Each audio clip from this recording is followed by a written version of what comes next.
Make an octagon candle holder with me and my little glass helpers. To start with, I'm going to walk you through how I make a simple geometric pattern with Microsoft Word. I often use this process when I know my shapes are available in Word just because it's really simple and it works. So I've just added a circle shape. This represents my candle. First I change it to a simple outline so I can see through it, and I change the size in the shape properties. Then I've added an octagon. Now I want this to be just a little bit bigger than my candle, and once I've got that in place and also on the outline, I can delete the candle. The sides, I'm going for a slight change to a rectangle.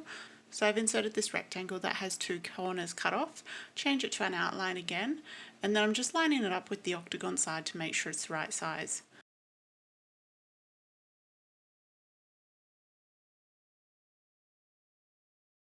I'm going to change the angle of those ends because I want them a bit more pronounced, and then I'll change the size in the shape properties. To make the other side that's going to connect to it, I need a mirror of this one. So I copy and paste it, and then I just make a note of that width of the first one, and I change in the properties to the same width. And that way I have an exact mirror.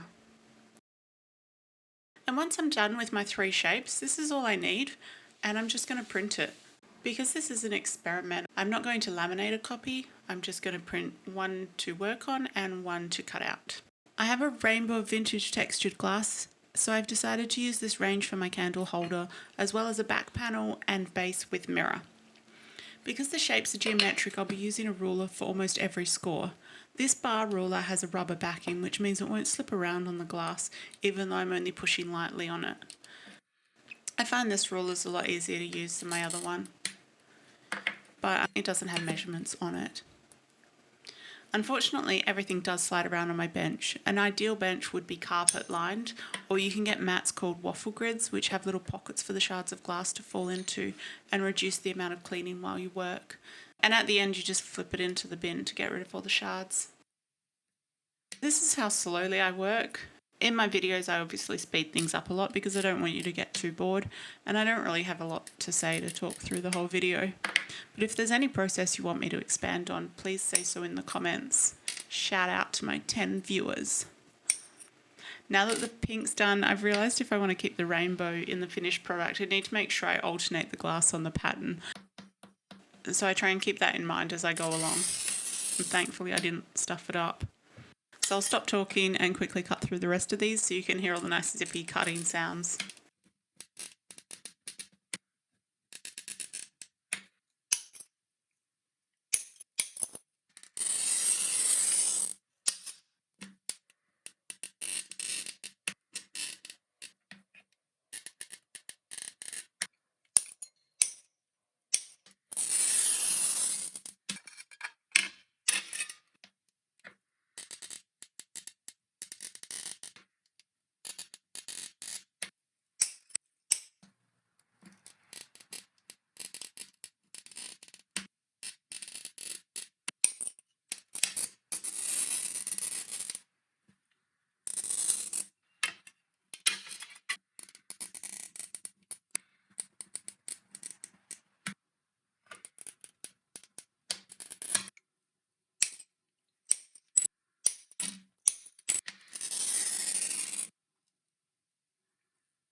For the mirror, I cut out a copy of the pattern and use it as a template for my glass.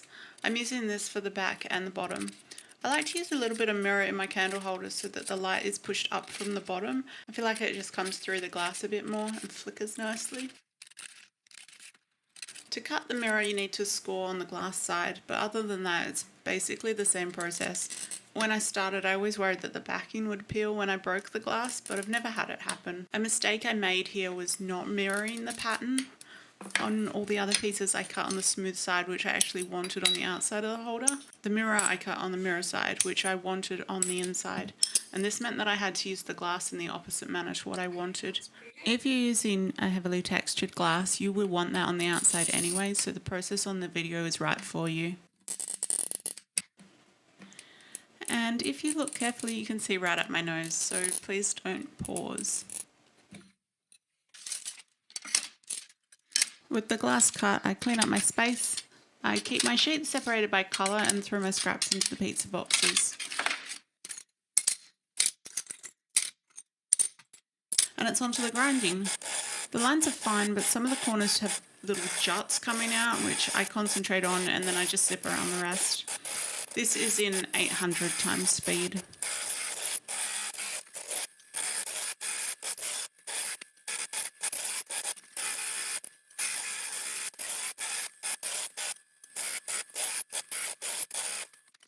Then I wash and I dry my pieces really well so that they're ready for foiling. Sometimes after I think they're dry, I leave them to air dry as well, just so that my foil really sticks. My foil is light on adhesive, so any moisture makes the foiling process so much harder. The water has a little soap in it, and I just change my rag frequently so that it doesn't get too wet. Now that I've laid it all out, I'm loving the colours. They just look so pretty together. I'll be finishing my piece with some black patina, so I'm using my 5.5 black backed foil. There's not much to say here that I haven't told you in previous videos, so I'll play some music from Ben's Sound and speed me up a little.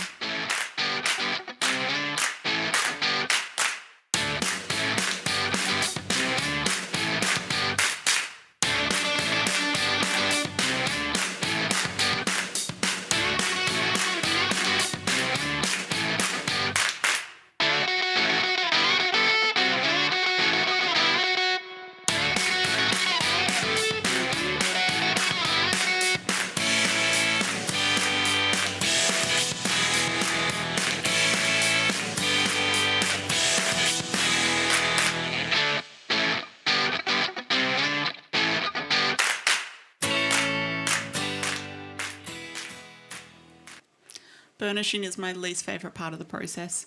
My lathe is getting a little worn out, so I have to be really careful not to snag the foil or pull it off to the side when I'm going. And to do this, I make sure that I'm always pushing it in slightly as well as across the foil. I've now actually bought a rolling burnisher, and I'll start using that in some future videos and see which one I like better. If you really hate this process, there's also a crimper burnisher that you can do both in one. Now that I'm ready to salt, I break out my angle kit to get the angles right. It's an octagonal candle holder with 8 sides, so obviously I'm going to use the Octagon cards. And I find that I often make little mistakes, and I'm really worried that I'm going to mess up the rainbow, so I laid them out on my bench in order and try not to disturb that along the way.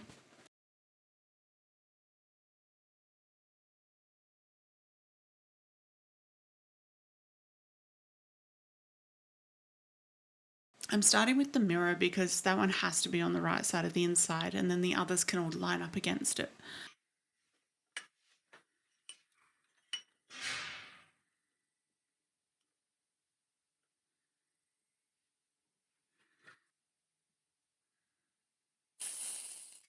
So I soldered the length of the join, and I'm just going to tin the rest of the piece while I'm at it before adding the next piece of glass.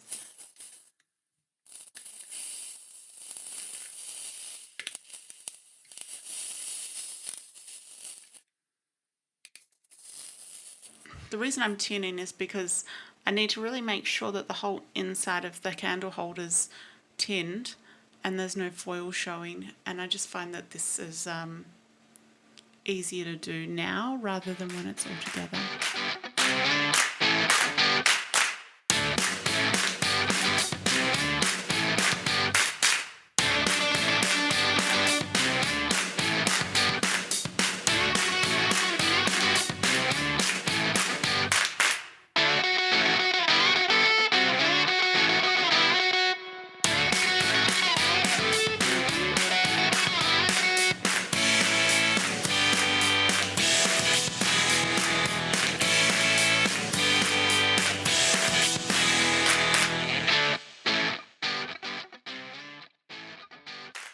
I got to 4 together and then I turned to add the green, I found that it was getting a little cumbersome, and I was worried that the top ones were pulling down and pulling the foil away from the glass because of that heaviness. So I took those 4 off and then I started again with the green and just repeated the process for the last 4.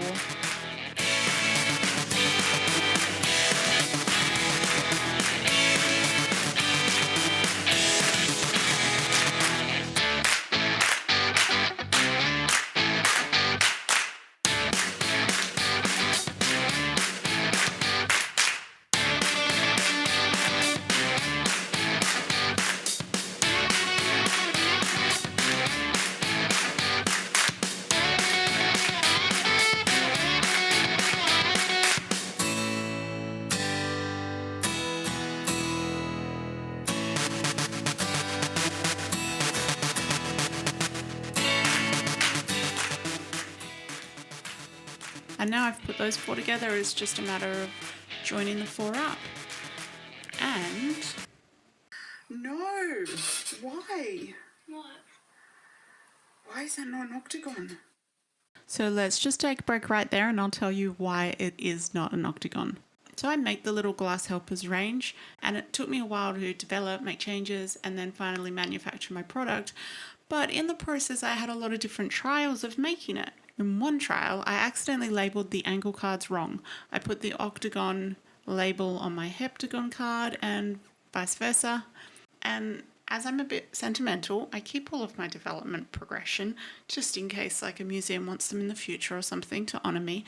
So what I had actually made here was an 8-sided heptagon using some previous errors.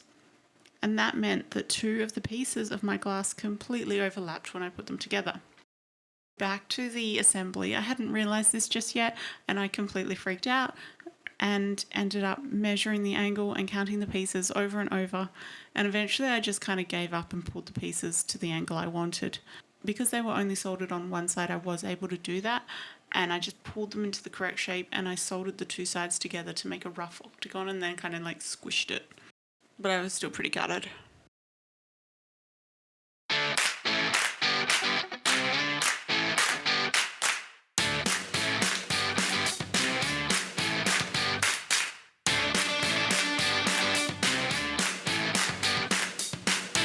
Once I was happy enough with the angles, and they still weren't perfect, I fluxed and soldered all the joints.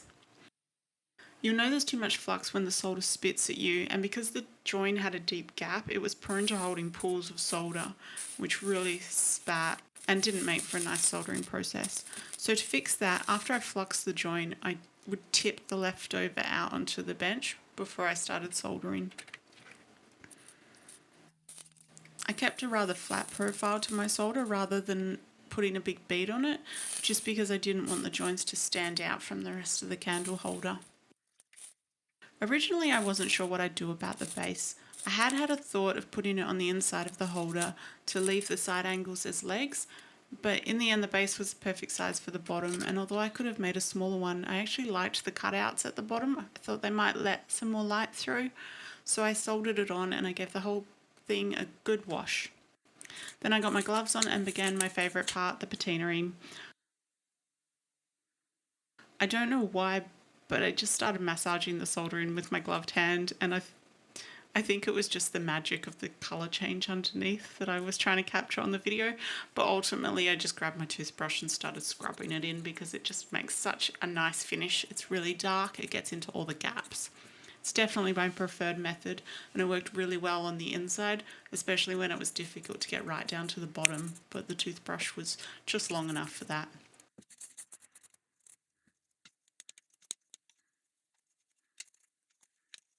Now that it's finished, I take it outside for photos, but actually I'd forgotten to polish it again, something I always forget. So I brought it back to the workshop and I shook up the finishing compound, squirting it, all over and lightly wiping it with a rag. Then I left it to dry and buffed it with a rag until everything shone.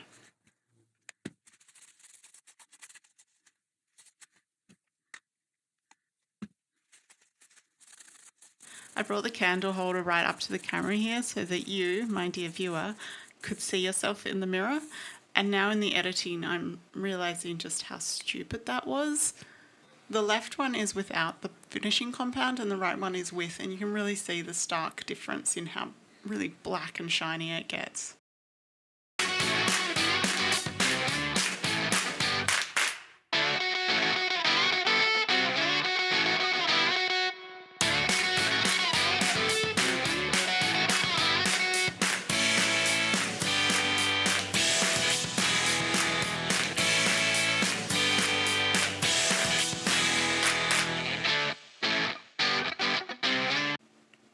And here's how not to light the candle.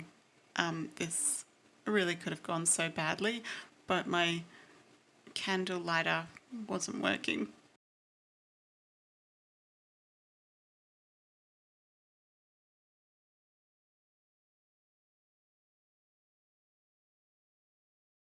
Little glass helpers are available at Perth Art Glass and they deliver worldwide. Thanks for watching.